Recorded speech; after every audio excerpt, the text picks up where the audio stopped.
The broadcast is now starting. All attendees are in listen-only mode.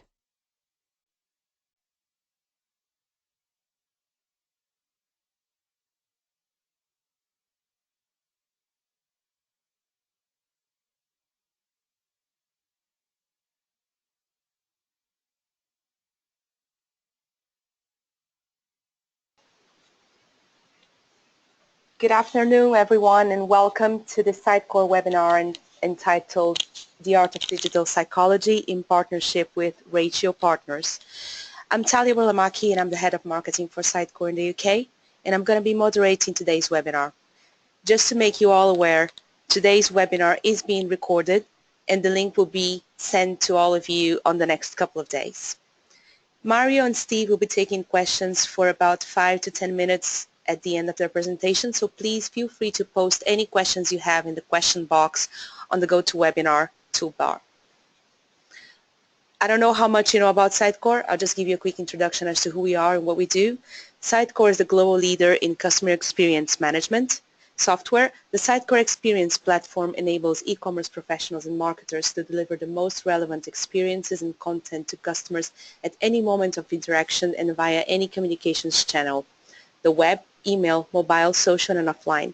The platform is incredibly easy to use, combining best-in-class web content management with marketing automation, email marketing, social media, e-commerce, optimization, and analytics into one single unified platform.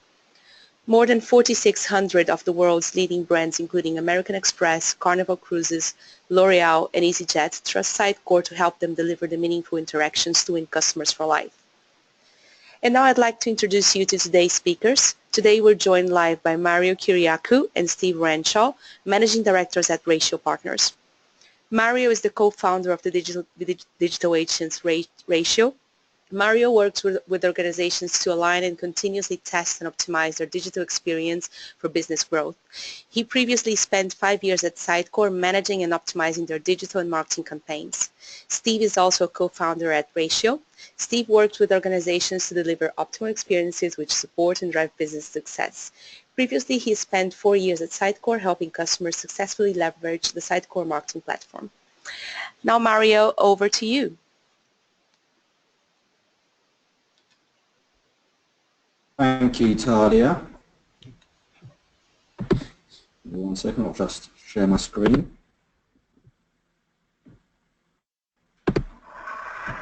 Great. Well, thank you very much, everyone who's on the call today. We appreciate your time. We know weeks are busy. So today's topic is the art of digital psychology. Myself, Mario Kyriakou, and my colleague Steve Renshaw will be taking you through today's presentation.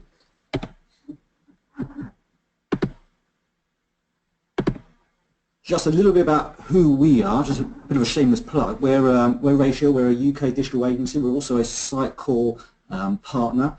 We work with a broad section of clients to identify their business goals, translate these into digital goals, and build out those measurable, actionable digital plans which enable businesses to connect with their customers.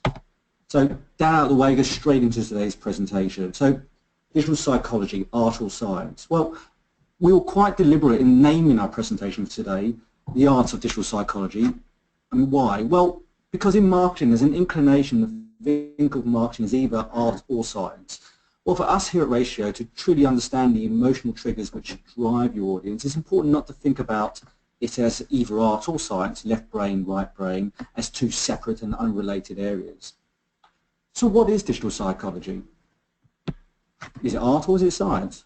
Well, for us, it's both really. It's an understanding of that art is also science and science is also art. That to truly optimize your digital experience, optimize those emotional triggers, you need to have an understanding based on deep insights into your data, for how your consumers are interacting with your company, but also have the application of art, designing the optimal messaging, imagery, which will enable you to connect on an emotional level with your customers.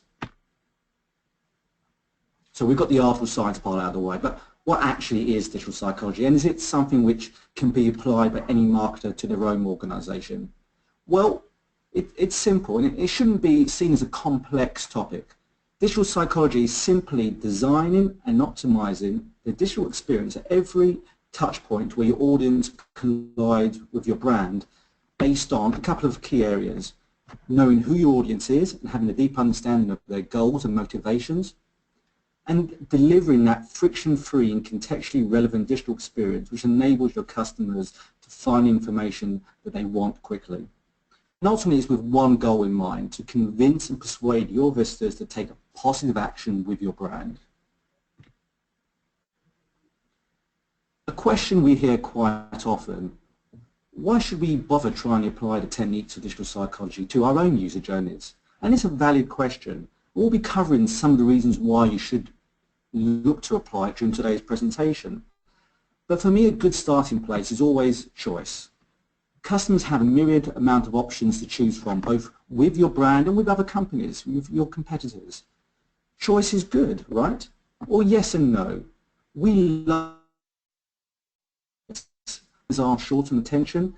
Delivering dozens of options can have the opposite effect sometimes. When faced with multiple options, we can freeze, unsure of what to do. The tenets of digital psychology enable brands to delve deeper into their audience and to identify what specific choices are more relevant for your audience and to tailor the experience accordingly. And that's all well and good, but how can we practically look to do that? How can we go away from today's presentation and look to apply some of the perhaps some of the insights we would extract from today's presentation? Well, we're all consumers as well as marketers, and we're familiar with how complex digital journey towards purchasing something online can be. The old linear marketing funnel is not particularly relevant anymore, though I will have to admit it still has its place, and I use it quite often as a starting place with our own customers. But it's important to recognize, as I'm sure you all probably know already, that there are possibly dozens, if not hundreds of digital touch points which your customers interact with before a sale happens. And a good starting point is to map out some of your customer journeys, such as your booking funnel, the way a customer can request for assistance or ask to speak to a salesperson. Our goal is to apply digital psychology to these journeys in order to understand what your customer is trying to achieve. And then these journeys can and should be broken down into their simplest component to enable customers to achieve a positive action in as friction-free and as relevant a way as possible. So looking to break down those customer journeys.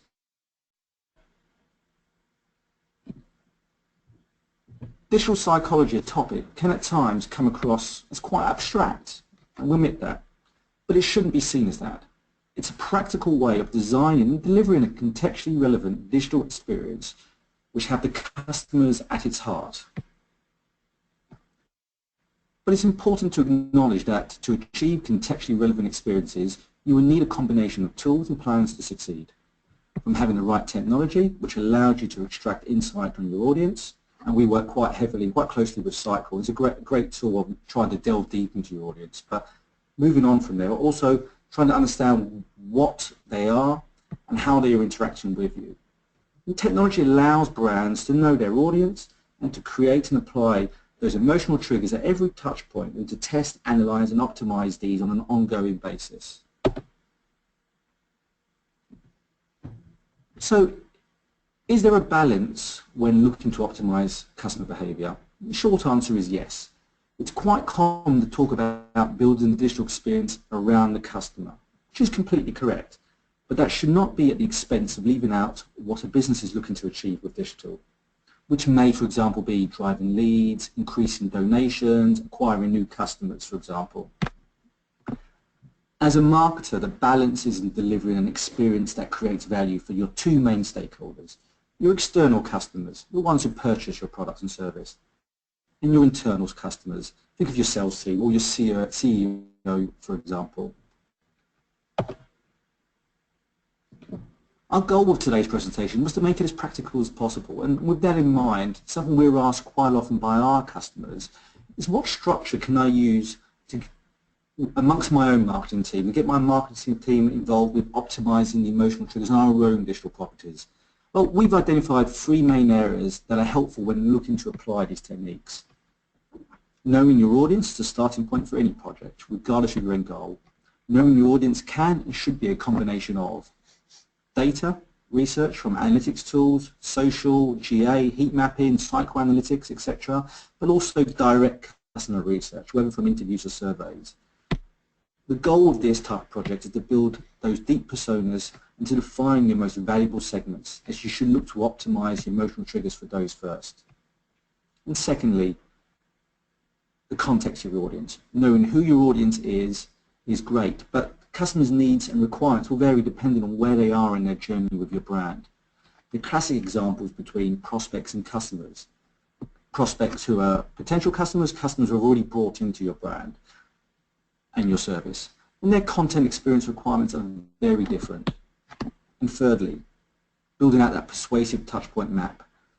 Because that can feel quite like a lot of work, but it's worth it to get to what I always think is the really, really cool bit. So moving on to building out a map of persuasive touchpoints and identifying how we could look to improve the experience at every touchpoint. So optimizing against consumer behavior. Well, following on, we should look to map out your touchpoints into a persuasive map, which allows us to build out almost like the plan, an action plan for how you're going to begin to implement this as a marketer. So you're looking to optimize the experience based on how your customers are interacting with you. All that customer research and data insight sets you up for the fun part of sitting down with your team and coming up with a set of hypotheses, ideas, which will form the basis of applying emotional triggers to your website. But in order to optimize behavior, your ideas should be measurable in order to determine if change in experience has resulted in a positive or negative impact on your customers and also on your business KPIs. So we're going to talk through a couple of examples of how, if you was a marketer, you could look to apply this in the real world. So two things we're going to focus on is commuting and banking. And with banking, we're working on an example we run through here internally, a ratio on business banking. So in terms of banking, it's important to understand that, as with any product or service, that there's a human motivation behind all customers' actions and interactions with your brand. With an airline website, for example, it's booking a flight, and with a bank, it's the book online, so the bank online. So the ambition. So the ambition with this fictional banking customer is, when looking to apply digital psychology to the banking world, it's key to figure out what your audience is looking to achieve. What is their ambition? Sometimes it may be about purchasing a product or service, but bear in mind that considering only a small percentage of your target audience will ever be in the market at any given time for your service, the important thing is, the key thing is to define the motivations behind the products you provide with the surface content and resources which enable them as individuals to maintain a relationship with your brand, regardless of whether they're in a position to purchase your product or service. You want to build that relationship. Digital psychology enables you to do that.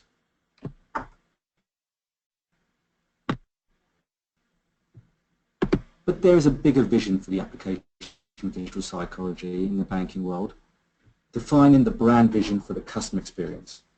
Psychological triggers need to be built around helping people to grow their business and businesses, not purely around your own business's internal goals. It's about hosting great content that can be easily distributed across the digital ecosystem. It's about knowing who your customers are based on the data you capture at each touch point.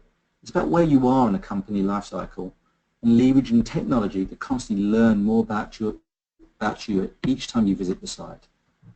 And it's ultimately about delivering the right experience at the right time and at the right place to help you on your journey towards growing your business.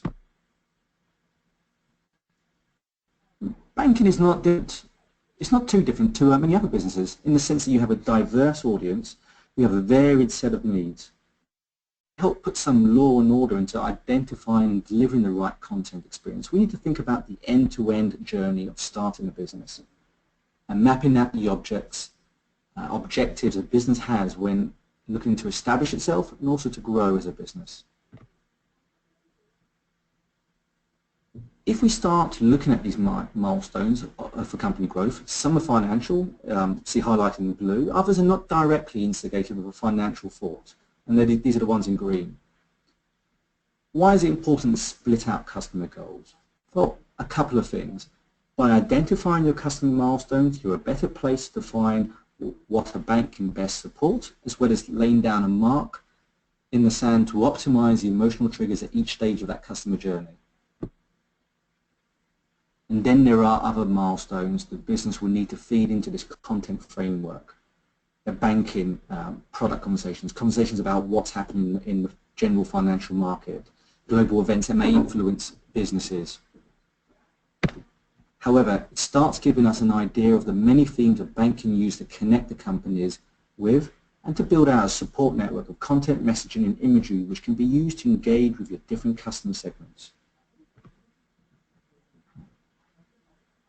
As a next step, a bank is able to gain insight into how customers are interacting at each stage by applying deep profiling to discover who they are, and to better enable the bank to deliver the right messaging and experience at each point in the customer journey. This profile data may be more explicit information, such as you may be catching demographic data such as business turnover, account name from form captures, or perhaps more implicit data based on profiling how visitors are interacting and engaging with your content and digital properties. Now, so I want to give you an example of a company, Standard Life, we came across when we were doing our research, who are applying digital psychology in quite an interesting and quite cool way. So in this example, just one quick screenshot, the top highlighted example is an example of loss aversion, indicating someone will lose something if it's more painful to them and will investigate an action. The right example highlighted, it's all about changing the default options available. And I really like the bottom bit. It's an example of gamification, a scroller that allows Standard Life's customers to play around with, if I was to contribute X to my pension fund, what would the outcome be? It's about understanding really how to get your consumers interacting with your brand and not just going on there looking at a bunch of copy and then quickly leave it. It's actually how can you engage them at the emotional level to perform what for the businesses is a positive action. So at this point I'm going to hand over to my colleague Steve Renshaw to carry on the rest of today's presentation. Great, thank you very much, Mario. So I thought for the next example we'd look at something that most of us do every single day of our lives, which is train travel. And you've only got to look at the news, social media, or even just a typical weekday conversation at the office or in the pub to know that train journey is one of the single most underserviced yet probably overused pillars of our lives. As a Southern Rail user myself, it's something I've got acute experience on over the last few months. But it's also unique insofar as many of us don't really have many options in how we commute into work or travel across the country.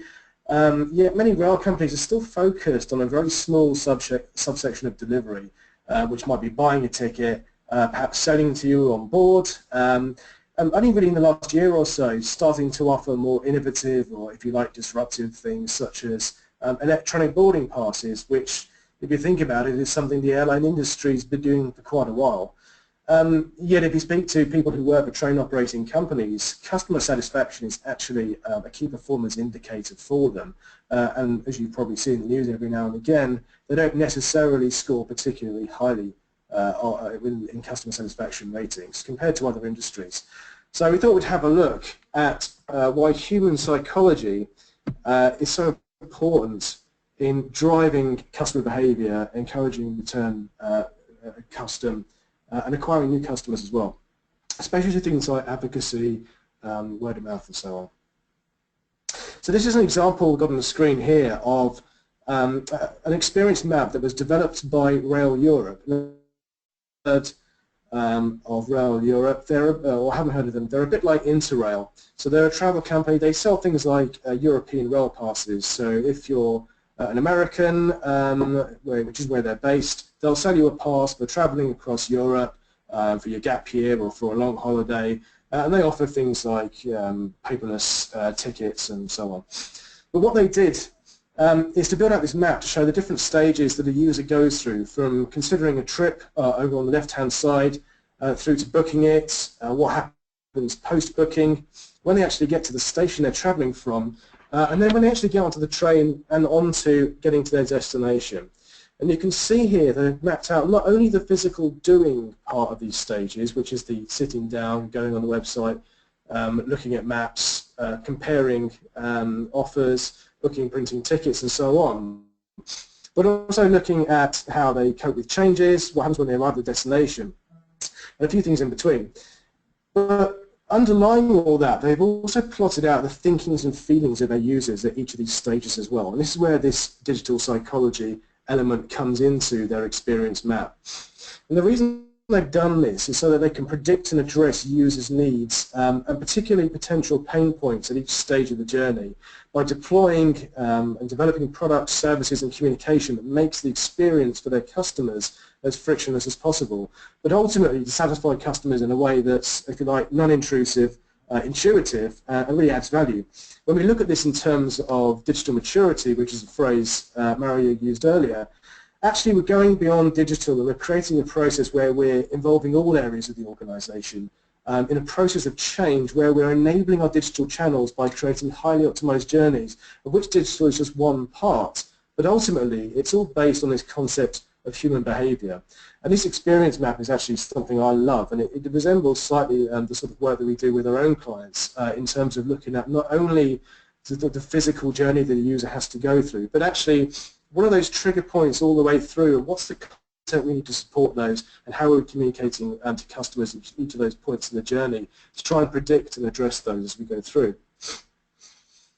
And so to give you a couple of examples, once you're on a train, the bit where you sit for 2 hours and watch the world go by is not the clincher for making train travel better.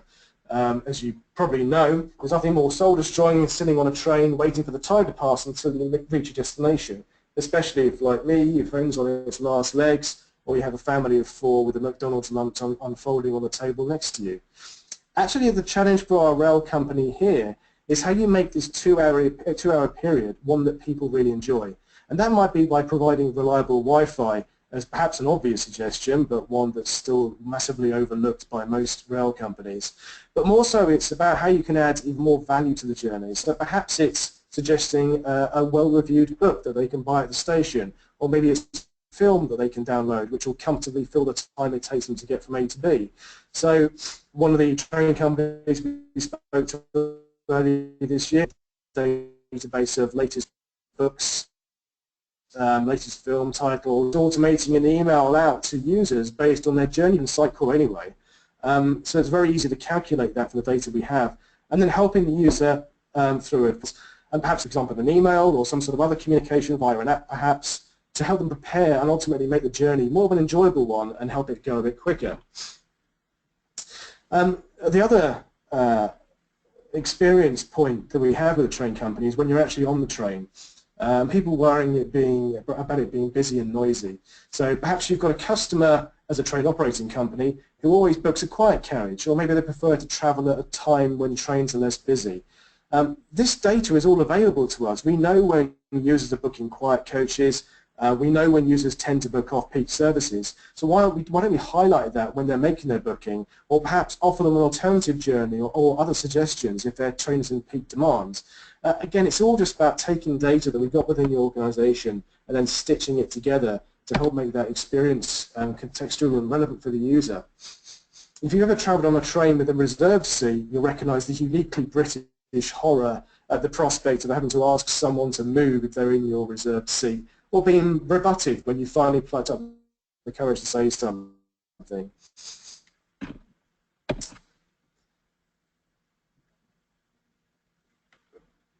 So, following off on that point as well, when you see someone causing trouble on the train, whether that's harassing another passenger, whether it's being rowdy, or maybe it's just talking on their phone in a quiet carriage, which is a personal bugbear of mine.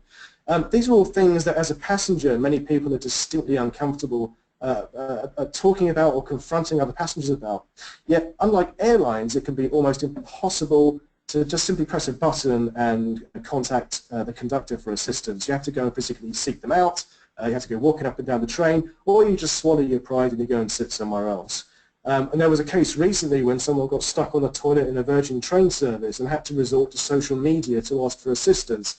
And you'll be glad to know that said passenger actually received toilet paper at the next stop.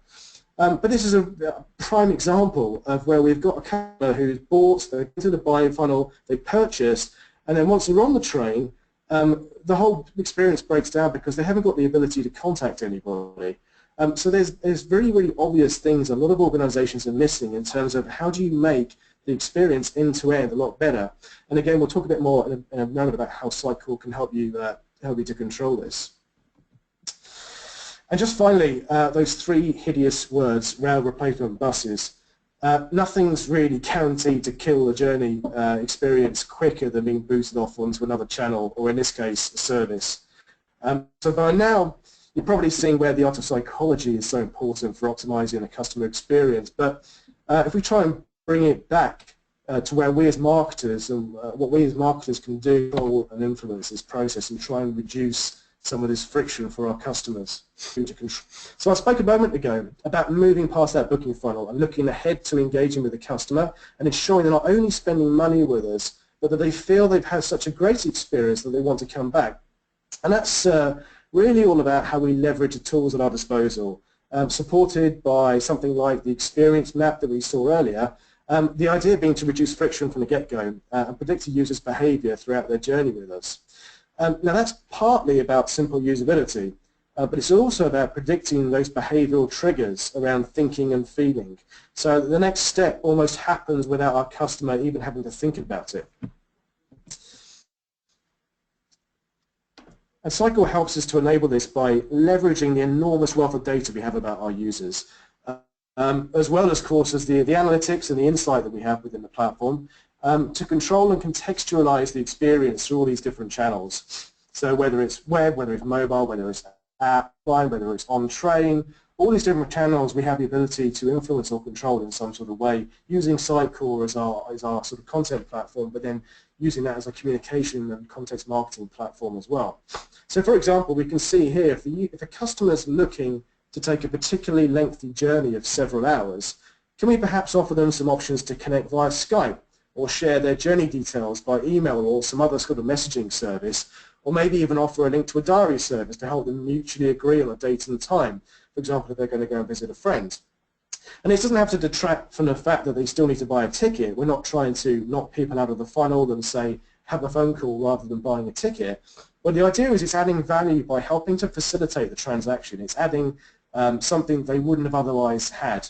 And we can take data from search criteria, previous journeys, preferences, and even other sources such as proprietary databases to tell Sitecore to present different options to users based on predefined rules. And then there's perhaps the more obvious usability scenario of actually booking a ticket. So does our customer book the same journey regularly? If so, can we offer this as a quick link option? That's a fairly obvious one, but actually using something like Sitecore, we can also invoke personalization. So we can take a variety of criteria, such as if they previously booked for 4 people, can we automatically choose a table seat for them? Maybe they're shopping around. What can we show this user of the train company that adds value compared to aggregator sites such as the train? For example, they can get cheaper tickets if they book direct. Can we find .com? Pre-populate journey details if they only searched but didn't buy within the last couple of days. So for example, I've searched my tickets but I haven't bought. If I come back, what messaging is going to be appropriate for that user for the next stage of their journey? What is it they're looking for in terms of a psychological trigger? Is it reassurance? Is it knowledge about the journey? Is it pricing? Is it what do I do when I get there? Or how do I get to the station, and so on? So when they bought a ticket, looking at the process then of how we guide them to the journey. So they bought the ticket, now they want to get to the station and then onto the train. So can we do something about sending them a map to the station and a list of facilities when they get there? If we know whereabouts our user lives, because they've obviously provided things like address details when they've booked, given us our credit card details, can we personalize any communication out to them based on their location? So for example, I live in Croydon, I've got a train going from Euston, can Virgin Trains or Great Midlands or whoever it might be send me a message to say here's how you can get to the station on time on your day of travel. And that's something that would be really useful certainly for myself, someone who travels regularly on trains. Can we perhaps also integrate that with native mobile map apps? So we can have something saying you need to leave now if you're going to get to the train on time. Other things like traffic alerts or information about train delays that we can bring in from other systems and feed through either an app or through an email or through our mobile site. And then finally, once they're at the station, let's tell them things like the platform number when they arrive. Let's push some ideas about books they might want to read and where they can buy them. If it's perhaps a family, they might be interested in toilets with nappy change facilities, family-friendly places to eat, and so on. And we can use Sitecore to power all of this through apps and mobile sites, through desktop, as well as using it as an automation tool to call off to other platforms to link up the journey and ensure communication is consistent and relevant. And of course, once they're on board, as I spoke about earlier, it's how we deliver things like Wi-Fi reliably, offer them some way to contact a conductor if they need to, even if it's via a quick link to tweet someone, or perhaps an email or something like that. Maybe even taking an on-the-spot rating of the journey, so that if there are any problems, those can be flagged with a central customer service team and perhaps even relayed onto the onboard crew so they can deal with it while the customer's on the train.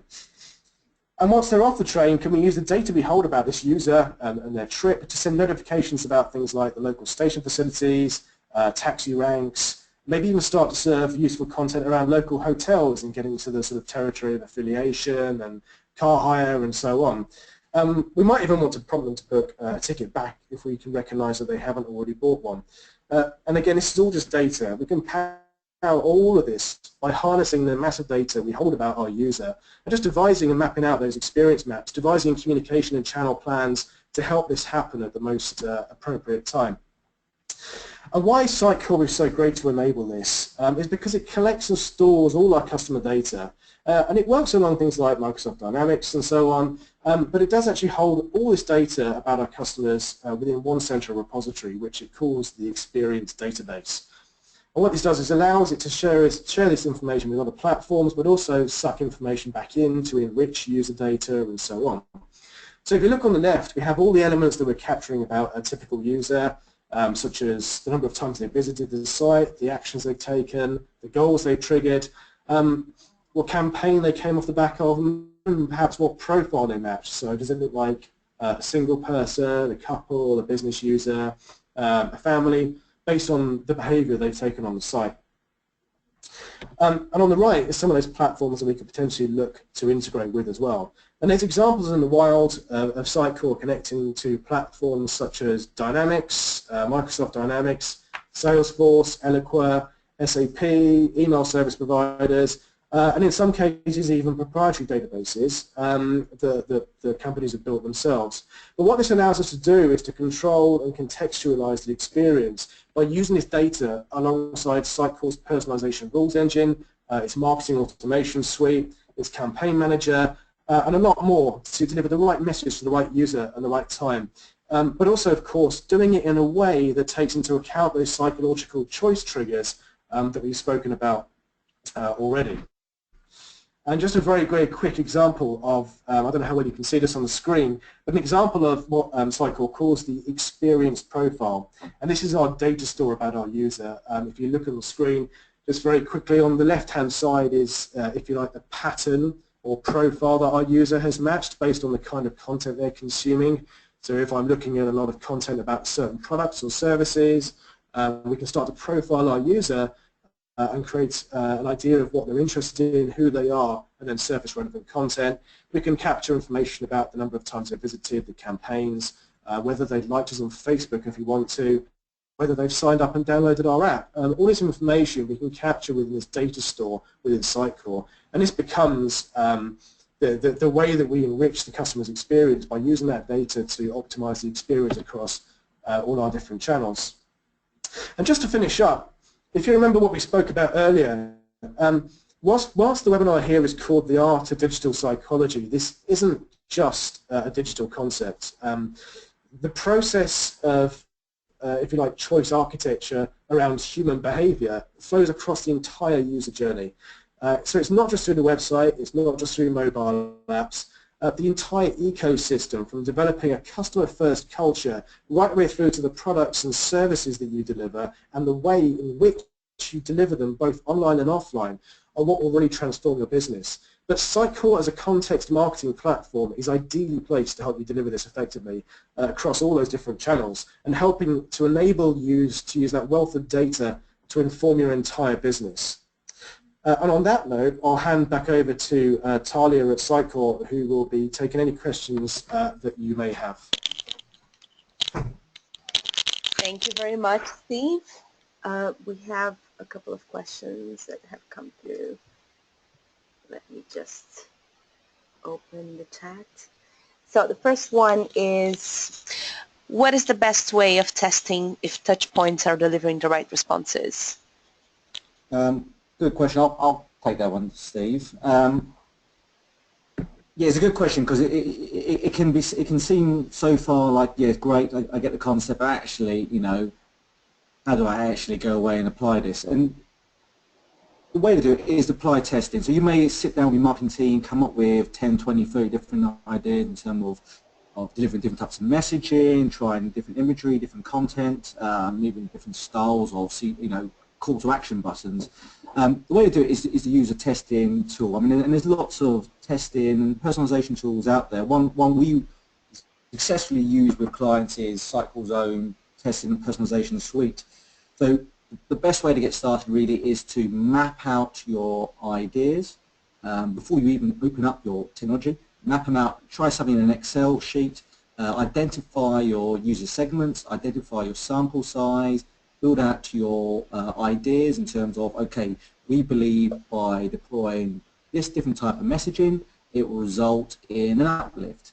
And then you can go into your digital tool, apply the testing, apply the new imagery, run the test to a defined sample size. It needs to be large enough so that the results are meaningful. But the best way to do that is literally sit down and map out those ideas. Thank you, Mario. Another one. Where do you suggest we start if you are still fairly digitally immature as a company? I'll take that. So there's a lot to think about, and whilst the presentation today is talking about digital psychology is really just one layer in the whole mix of getting this contextual marketing story right. One of the things we work with a lot of clients on is how do you start to work on the quick wins, but also, more importantly, how do you start scoping out what a realistic roadmap looks like for you? So we go through a whole process of the typical sort of business requirements analysis, technical capabilities, also team processes and culture capabilities, because those are all things that will hold up projects or help to accelerate them in different ways. And so we tend to find that most of our clients, we start by looking at one user journey, we look at one audience profile, one goal, and we look at the touch points that we have along those journeys, but then we also look at when we get more advanced, the psychological touch points that happen at each point of those journeys as well. So I recommend, as with all these things, start small, but also start realistically based on what you as a company are capable of achieving with a bit of help. I'm not trying to do everything at once. There are ways to scale it, but that's definitely the way we tend to work with most of our clients. Okay, perfect. Thank you. Next question is, any good sources or recommended reads? It's an area that really interests me, but there's so few resources out there. Yeah, actually, that's a good one. One person I really admire, I think we both admire here, is if you go to Nahai's blog, she wrote a really cool book on the power of web psychology, web persuasion. She writes great blog posts. She's also got a couple of really cool YouTube videos. You get a lot of insight out of those. So actually, I'd recommend starting with her actually. And she's a UK-based speaker, so it's always nice to have someone focuses on UK companies. Thank you. Next question. We're using Microsoft Dynamics and Eloqua already, which already do some of the things Sitecore does. How does Sitecore work alongside these platforms? Yeah, so very well is a simple answer if done well. So you've got things like Microsoft Dynamics has a marketing module which allows you to do a little bit of list creation, a little bit of campaign page creation. Eloqua also allows you to do tagging, to do lead scoring, to do marketing automation, to do email, and so on. But what Sitecore does is, and we have a couple of customers who are doing this at the moment, who are, one's using Dynamics, others using Eloqua and Dynamics. Sitecore is essentially a data store in the context of this. So what you'd be looking to do is to find out how Sitecore can best play with these other technologies. So what platform does the best job to achieve the result you're trying to go for. And so often we find that we use Eloqua, we enrich what we have in Eloqua with Sitecore data, and Eloqua continues to handle things like marketing automation, email delivery, and so on. But we can use things like campaign codes as well within those Eloqua emails to link the journey back into Sitecore as well. So we can recognize if someone's clicked from an Eloqua email link back into Sitecore, we can recognize the users and personalize based on that. With Dynamics, we have the ability to dump all this information that's storing about users into Dynamics and enrich the data we have. For example, if you're a salesperson looking at Dynamics, you can see which pages on the website your user you're talking to has looked at, what goals they triggered, and so on. But equally, you can shunt data from Dynamics back into Sitecore, and that can be used, therefore, to personalize the experience for the user based perhaps on such as a telephone call. So there's all sorts of ways of doing it. It needs scoping properly, but certainly Sitecore has a role to play within that mix of technology. Okay, thank you. Next question, another one about resources. I would like to read more about examples on how digital psychology is used. Is there a resource that I can access? Actually, I'll go back to my earlier answer. Actually, if you look on Natalie Nahai's website, actually, she runs through some examples where, because she's basically a trained psychologist, and she'll run through some live examples of UK and global companies, and she'll run through how they've applied some of the techniques and tenets of digital psychology to optimizing the digital experience. So, yeah, have a look at her blog. It actually is a good place to start. Okay, good. Thank you. Another one.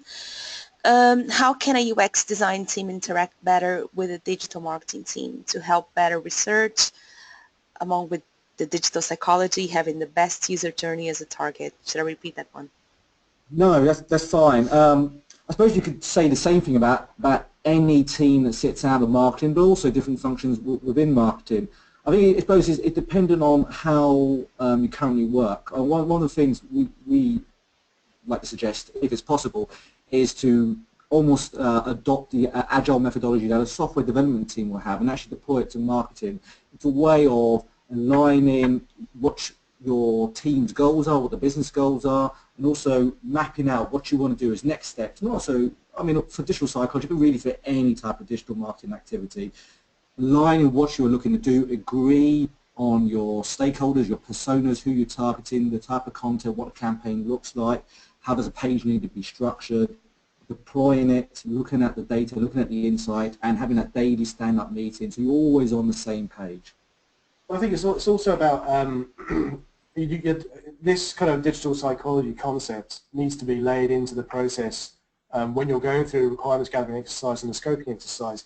You need to have someone, I think, also who understands not just usability, but also those psychological triggers, and I guess that's where people like ourselves and a few other people can help out with that sort of thing. But it's that needs to be baked into the process as well if you're going to really do this properly.